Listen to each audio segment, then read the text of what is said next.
Everyone laughed at his accent. Then he gave his graduation speech. He had barely said his name before the laughter started. Before we begin, make sure to subscribe if you love meaningful stories, and let me know in the comments where you're watching from. I really enjoy seeing where these stories travel. The classroom had gone quiet when the teacher introduced him. New student, transferred mid-year, came all the way from Nigeria. He stood at the front of the room gripping the straps of his backpack, shoulders tense, eyes scanning the room but not settling on anyone. "Would you like to introduce yourself?" the teacher asked kindly. He nodded once, then took a deep breath. "My name is Chinedu," he said slowly. "I'm happy to be here." The words came out thick, rounded vowels, slight pauses between syllables. A few students near the back snickered. One of them elbowed the boy next to him and whispered something. Someone tried to copy the way he said his name under their breath. Chinedu heard it. He didn't look at them. He just nodded again, then walked quickly to the only empty seat in the second row. The teacher cleared her throat and picked up the lesson where she'd left off. But Chinedu didn't hear much after that. He stared at the corner of his desk, tried to slow his breathing, tried to pretend the heat in his face wasn't real. At lunch, he sat alone. He found a table in the far corner of the cafeteria, pulled out a sandwich wrapped in foil, and chewed slowly while watching the room. It was loud. Groups of students clustered together like puzzle pieces that had already figured out where they fit. He didn't try to join anyone. Someone walked past his table and said something in a fake accent. Their friends laughed. Chinedu didn't look up. Later, in English class, the teacher asked for volunteers to read aloud. He didn't raise his hand. She called on him anyway. He read 2 lines before the boy in front of him turned around and said, "Can you read that again, but in English this time?" Laughter spread through the room like spilled ink. The teacher told them to stop, said it wasn't funny, but it didn't matter. The damage had already settled into Chinedu's chest like a brick. He didn't say much after that. At home, he stared at the ceiling instead of doing his homework. His mother knocked softly on his door. "Are you all right?" she asked. He didn't answer right away. Then he said, "I'm fine."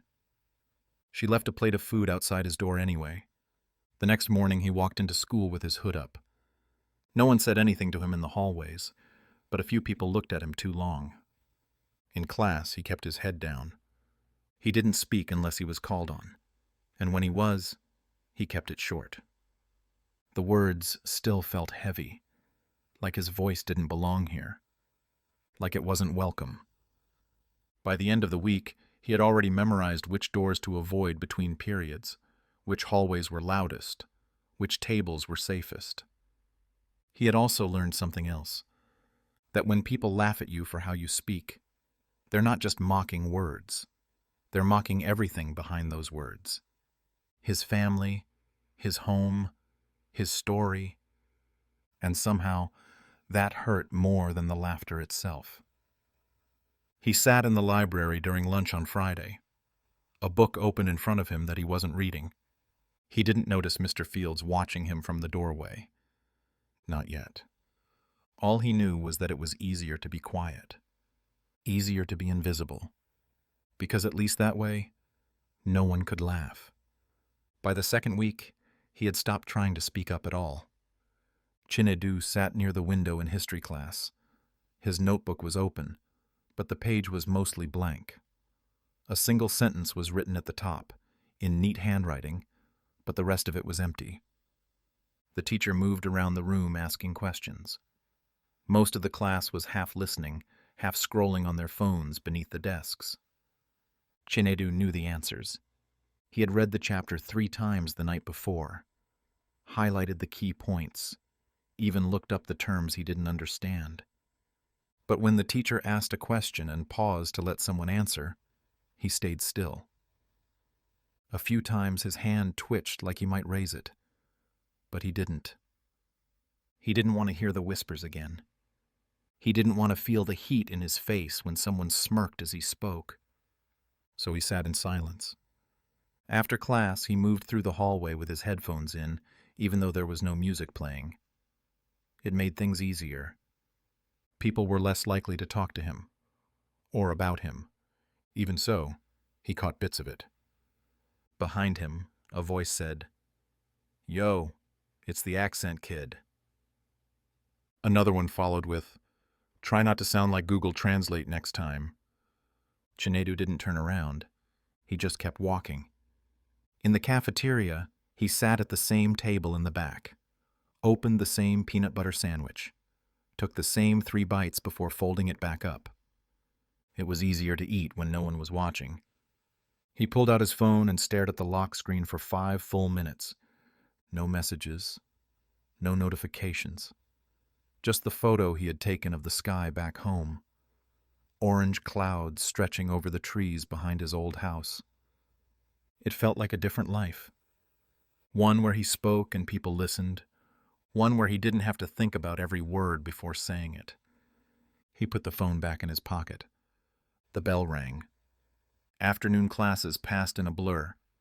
He took notes. He listened. But he didn't speak. Not once. By the time the last bell rang, he was already packed up. He walked out with the crowd, but stayed along the edges. At his locker, he grabbed only what he needed and left the rest. He didn't notice Mr. Fields until he turned the corner near the science wing.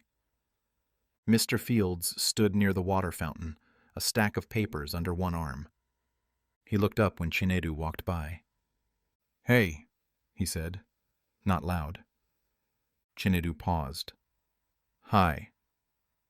Mr. Fields didn't smile, not because he wasn't kind, but because he looked serious. "You free for a second?" he asked. Chinedu nodded. They stepped into the empty classroom nearby. Mr. Fields set the papers down and pulled one sheet from the stack. He handed it to Chinedu. It was a flyer. At the top, bold letters said, "Graduation speech applications now open." Chinedu stared at it, confused. "I think you should apply," Mr. Fields said. Chinedu blinked. "Me?" "Yeah, you. I can't." Mr. Fields tilted his head. "Why not?" Chinedu looked down at the flyer again. "Because no one listens when I talk." "They will if you speak from something real," Mr. Fields said. "That's what matters." Chinedu didn't know how to respond. He folded the flyer and tucked it into his backpack. "Just think about it," Mr. Fields said. "You've got a voice, Chinedu. Don't let anyone trick you into thinking you don't." Chinedu nodded once. "Okay." Then he walked out. He didn't throw the flyer away, but he didn't believe in it yet either. Lunch was the hardest part of the day. Chinedu sat at the same table every afternoon, in the corner near the back doors.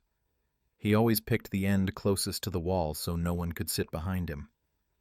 His tray had the same things most days: some rice, a fruit cup, and a bottle of water.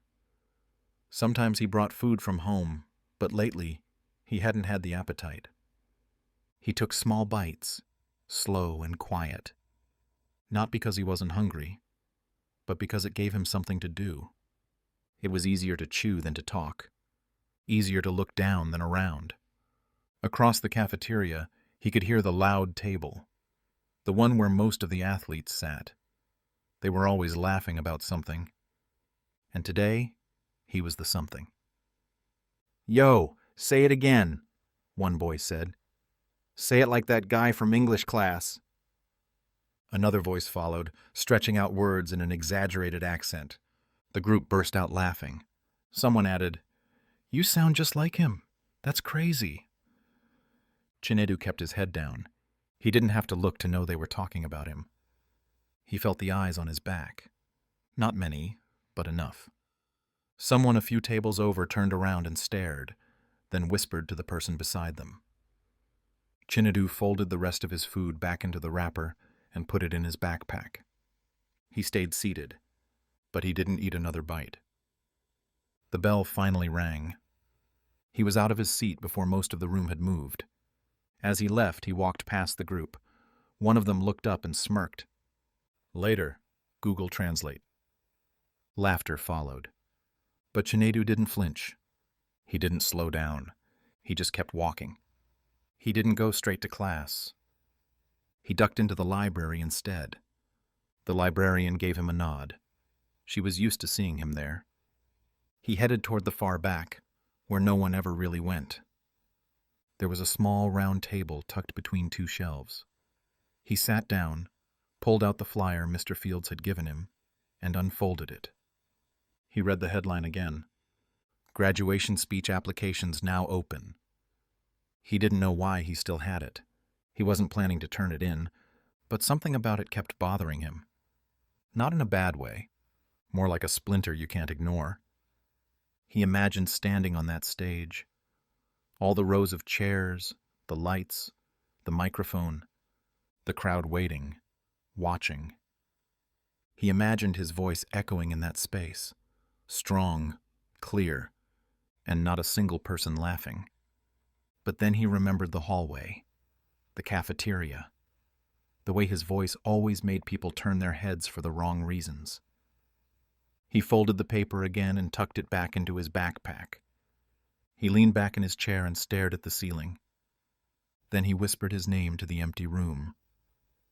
Chinedu. He said it again, slower this time. Chinedu. He repeated it until it stopped sounding foreign in his own ears, until it just sounded like what it was. His name. Nothing more, nothing less. He heard footsteps nearby and straightened up. Someone had entered the library, but they didn't come his way. He waited until the final bell rang before he moved again. That night, he pulled out the flyer at home. He placed it on his desk and stared at it for a long time. Then he picked up a pen, and for the first time, he started writing. Mr. Fields was the kind of teacher who noticed things. He noticed when students stopped raising their hands. He noticed when someone always sat in the back, or when they stopped making eye contact, even with the teacher. That's why, the next afternoon, he wasn't surprised to see Chinedu hovering near his classroom door, long after the final bell. Mr. Fields looked up from his desk. Need something? Chinedu hesitated. Then he stepped inside and pulled out a folded sheet of paper. I started writing something, he said. Mr. Fields stood and walked around his desk. He took the paper carefully, like it was something valuable. Is this for the graduation speech? Chinedu nodded. I'm not sure if it's good. I just tried. Mr. Fields didn't sit. He read it standing there in front of him. The room was quiet. Students' voices echoed faintly from the hallway, but neither of them moved. When Mr. Fields finished, he looked up. Did you write this last night? Yeah, Chinedu said. After school. I kept thinking about what you said. Mr. Fields nodded slowly. There's something honest about this. It doesn't try to impress anyone. It just tells the truth. I don't know if I can actually read it in front of people, Chinedu admitted. What if they laugh? Mr. Fields didn't answer right away. He walked to the front of the room and pointed to the teacher's podium. Read it to me. Right now. Pretend I'm the crowd. Chinedu blinked. Right now? Yes. Right now. Chinedu walked to the podium slowly, gripping the paper tightly. His hands felt sweaty. Mr. Fields sat in the front row, arms folded, waiting. Chinedu took a deep breath. Then he started reading. His voice wavered at first. He stumbled on a word in the second sentence, paused, then corrected himself. But he kept going.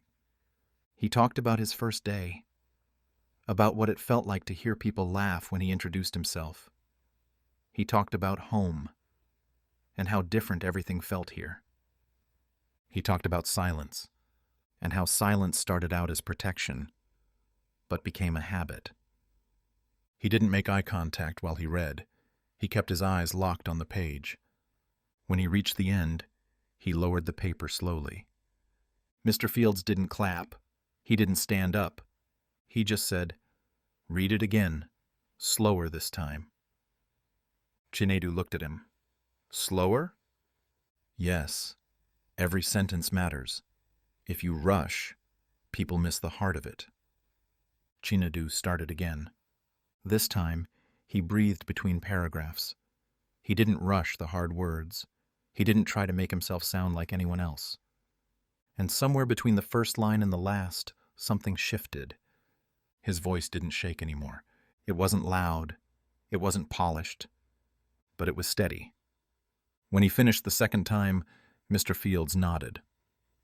"That," he said, "is the beginning of something powerful." Chinedu didn't smile, but his shoulders relaxed. "I still don't know if I can do it in front of everyone," he said. Mr. Fields stood. "You don't have to be perfect. You just have to be real." Chinedu folded the paper carefully. "Will you help me practice?" Mr. Fields gave a small smile. "Every day, if you want." Chinedu nodded. "Okay." As he walked out of the room, the paper still in his hand, he didn't feel like he was carrying something small. He felt like he was carrying something that finally belonged to him. The next afternoon, Chinedu stood in front of the classroom again. The desks were empty.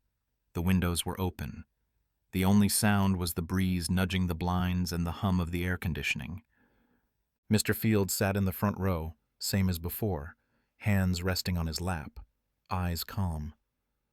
"Whenever you're ready," he said. Chinedu unfolded the speech. He had read it so many times he didn't need to look at every word now, but he still held it in front of him, like a lifeline.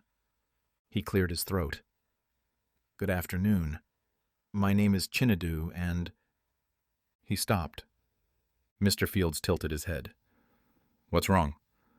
"I messed it up," Chinedu said. "No, you didn't. You paused." "It's supposed to sound better," Chinedu said quietly. "Smoother." "Better how?" Chinedu looked down. "Like someone who belongs here." Mr. Fields leaned back in his chair. "You think you don't?" Chinedu didn't answer. Mr. Fields nodded to himself. "Okay," he said. "Then let me ask you something."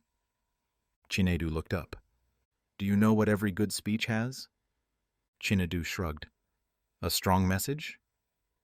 "Sure," Mr. Fields said. "But before that, before the message, it has a voice, one that can't be copied, one that's real." Chinedu nodded slowly, not sure what to say. Mr. Fields stood up and walked to the side of the room. He picked up a small plastic stool and set it down right beside the podium. He sat on it. "Now try again," he said. "You're not alone up here." Chinedu looked at him.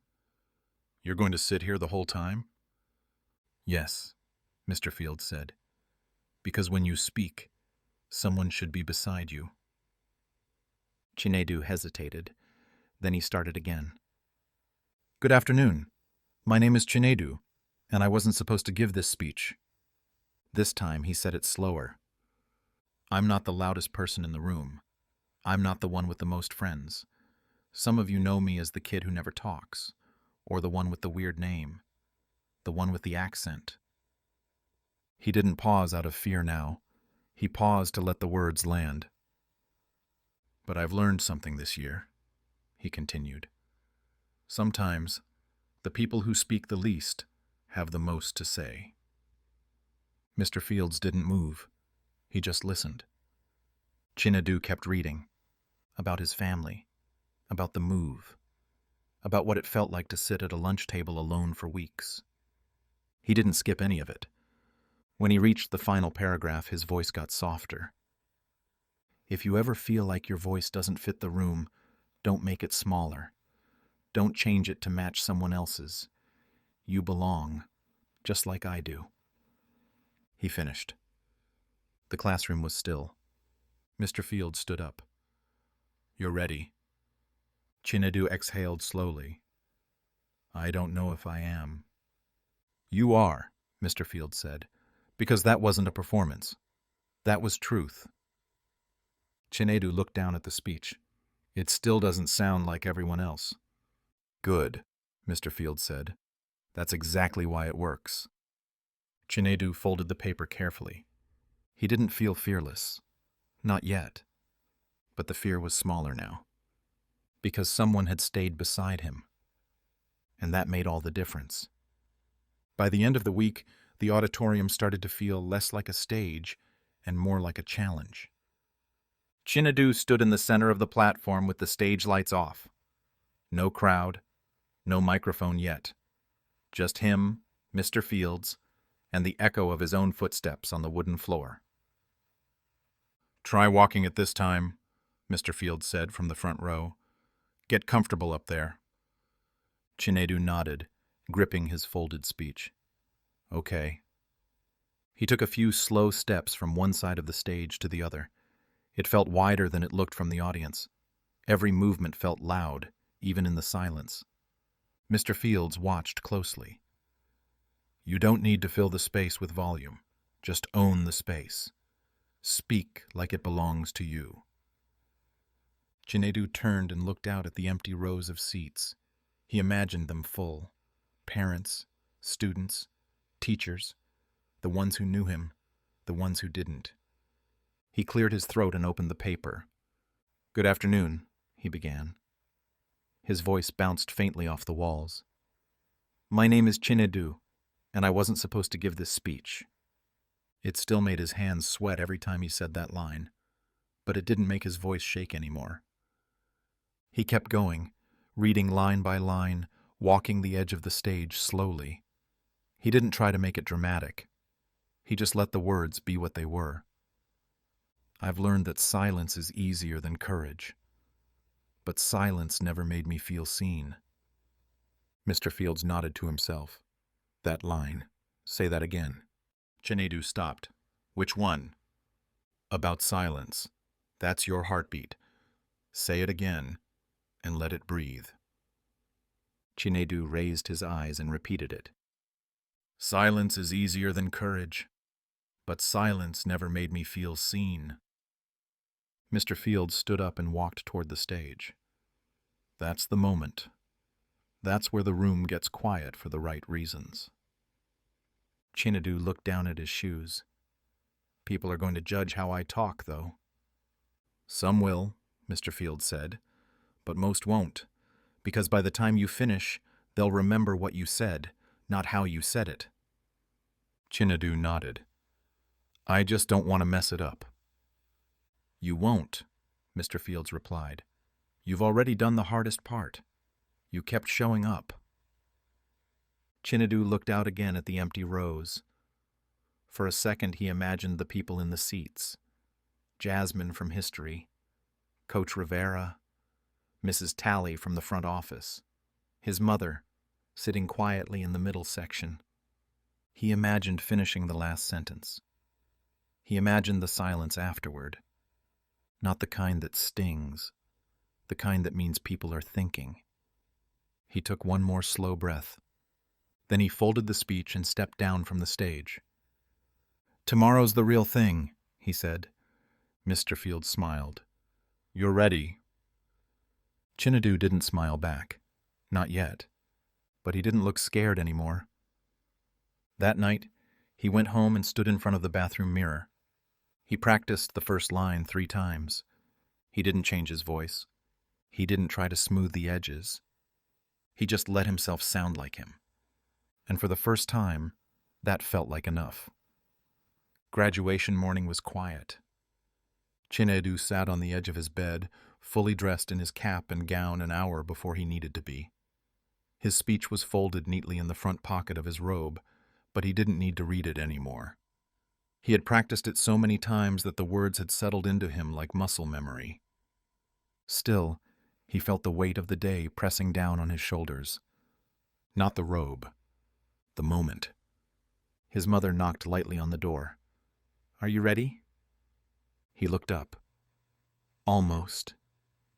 She stepped inside and walked over, her hands adjusting the collar of his gown like she had when he was little and couldn't keep his shirt straight. "You look strong," she said.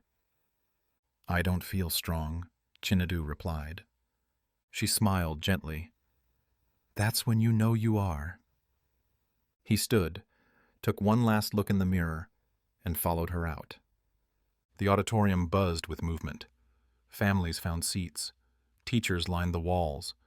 Graduates filed into place backstage, all in matching gowns, all talking over one another. Chinedu stayed near the edge, watching everything quietly. He spotted Jasmine in her row, laughing with her friends. One of them made a face behind a teacher's back, and they all cracked up. He wondered if they even remembered the way they used to mock him. He wondered if it still mattered. Mr. Fields appeared from behind the curtain. "You good?" Chinedu nodded once. "Nervous, but good." "You've got every right to be nervous," Mr. Fields said, "but don't let it scare you into rushing. The audience will wait for you." Chinedu took a breath. "I know." Mr. Fields gave a quick pat on the shoulder. "I'm proud of you, kid, no matter what happens out there." Then the ceremony began. Music played. Rows of graduates filed into the room. Applause rose and fell like waves. Chinedu sat on stage, third seat from the end. He could see the entire crowd. So many faces. So many people who didn't know anything about him, except for what they might have assumed. Names were called. Diplomas were handed out. Speeches were given. Then the principal stepped to the podium and said the words Chinedu had been waiting for and dreading. "And now, please welcome our final speaker, Chinedu Okoye." The applause was polite. A few claps scattered around the room. He stood, walked slowly to the podium. His palms were damp, but his grip on the speech was steady. He looked out at the crowd. Then he began. "Good afternoon. My name is Chinedu, and I wasn't supposed to give this speech." The room was silent. "I'm not the loudest person here. I'm not the most popular, but I've learned that being quiet doesn't mean you have nothing to say." He paused. Let the silence hold. "When I first got here, some of you laughed when I spoke. Some of you made fun of my name, my accent, the way I paused between words." He didn't look at any one person in particular. He just let the truth settle in the air.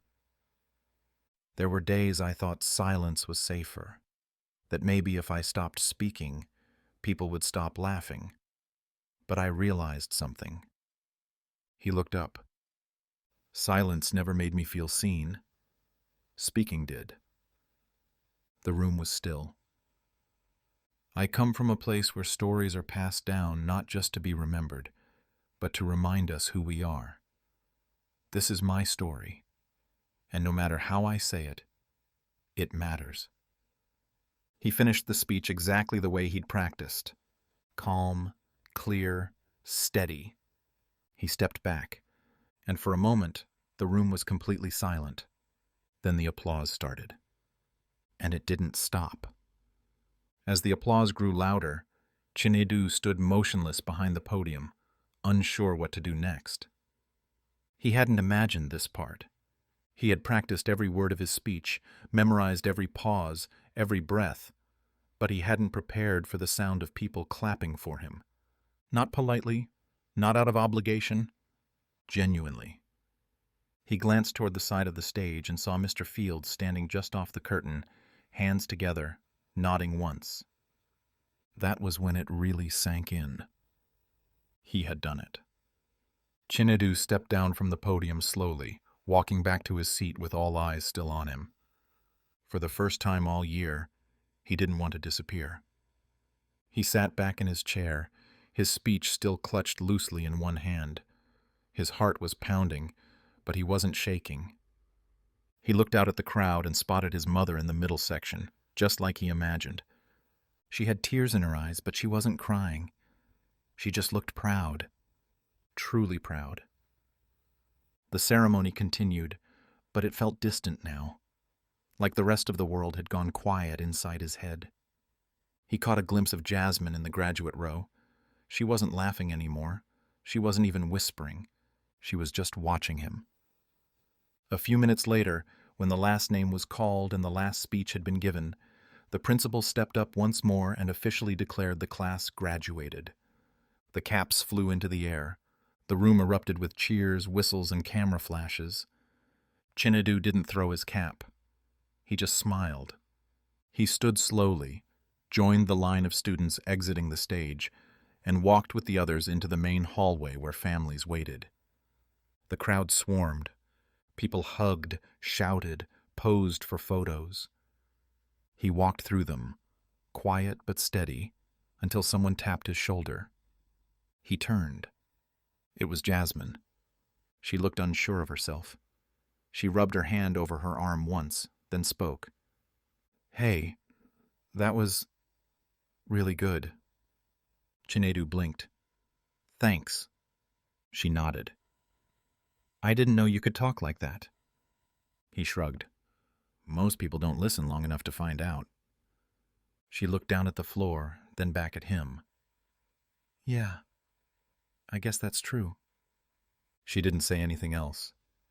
And honestly, he didn't need her to. She turned and walked away. Chinedu kept going. His mother was waiting just outside the main entrance. She opened her arms the second she saw him. He stepped into her hug and didn't let go for a while. "You were brave," she said softly. "I've never seen you like that." "I've never felt like that," he said. They walked together to the car. Inside, the folded speech rested on his lap. He unfolded it once more, not to read it, but just to hold it. It was still the same paper, same words, but it had changed something. Or maybe it had revealed something that was already there. His voice. And once he used it, everything else started to shift. The laughter didn't echo as loudly anymore. The whispers didn't follow him the same way. Because now, when people looked at him, they didn't just see the accent. They saw the strength it took to speak anyway. The Monday after graduation felt like a completely different world. There were no bells, no rushed hallways, no whispering students darting between classes. The building was mostly empty except for a few teachers, office staff, and summer maintenance workers moving slowly through the halls. But Chinedu was there. He walked quietly through the front doors with a folder under his arm and a small envelope in his hand. He paused in the main hallway, looking around one last time at the school that had once felt so cold and unfamiliar. This place had changed him. Or maybe he had changed inside this place. He turned toward Mr. Field's classroom and headed down the hallway. The door was open, like always. Mr. Field sat behind his desk, sorting papers into neat piles. He looked up when he heard footsteps. "Well," he said, smiling, "look who's still hanging around." Chinedu stepped in. "Thought I'd stop by." Mr. Field stood. "Glad you did. Sit down." Chinedu took the same seat he'd used during their after-school practices. It felt strange to be there without a speech to rehearse, but it also felt right. "I brought this for you," Chinedu said, handing him the envelope. Mr. Fields opened it carefully. Inside was a small printed copy of the graduation speech, folded neatly and signed at the bottom. "You kept a copy?" "I figured you might want it," Chinedu said. "You kind of earned it." Mr. Fields chuckled, then sat back in his chair. "That speech, I've heard a lot of them over the years. Some more polished, some funnier. But yours was the one that mattered." Chinedu looked down, a small smile forming.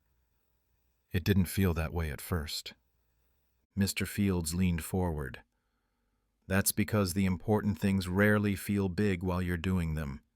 They feel shaky, uncertain, but they echo after."